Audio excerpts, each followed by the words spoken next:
Daily Bible reading, Acts chapter 18, verses 1 through 23.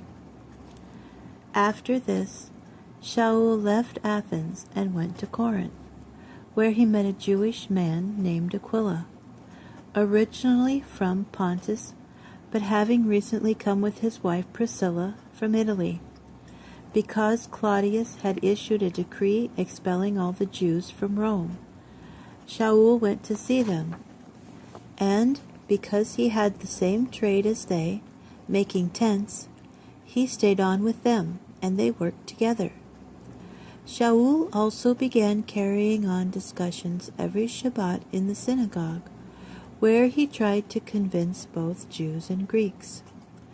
But after Silas and Timothy arrived from Macedonia, Shaul felt pressed by the urgency of the message, and testified in depth to the Jews that Yeshua is the Messiah. However, when they set themselves against him and began hurling insults, he shook out his clothes and said to them, "Your blood be on your own heads. For my part, I am clean. From now on, I will go to the Goyim." So he left them and went into the home of a God-fearer named Titus Justus, whose house was right next door to the synagogue. Crispus, the president of the synagogue, came to trust in the Lord, along with his whole household. Also, many of the Corinthians who heard trusted and were immersed. One night, in a vision, the Lord said to Shaul, "Don't be afraid, but speak right up and don't stop, because I am with you. No one will succeed in harming you, for I have many people in this city." So Shaul stayed there for 1.5 years, teaching them the word of God.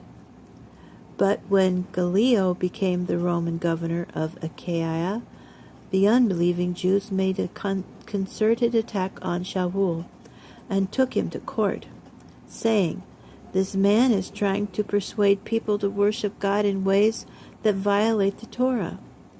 Shaul was just about to open his mouth when Gallio said to the Jews, "Listen, you Jews, if this were a case of inflicted injury or a serious crime, I could reasonably be expected to hear you out patiently. But since it involves questions about words and names and your own law, then you must deal with it yourselves. I flatly refuse to judge such matters." And he had them ejected from the court. They all grabbed Sosthenes, the president of the synagogue, and gave him a beating in full view of the bench. But Gallio showed no concern whatever. Shaul remained for some time, then said goodbye to the brothers and sailed off to Syria, after having his hair cut short in Cenchrea, because he had taken a vow. With him were Priscilla and Aquila. They came to Ephesus, and he left them there, but he himself went into the synagogue and held dialogue with the Jews. When they asked him to stay with them longer, he declined. However, in his farewell he said, "God willing, I will come back to you." Then he set sail from Ephesus. After landing at Caesarea, he went up to Jerusalem and greeted the Messianic community.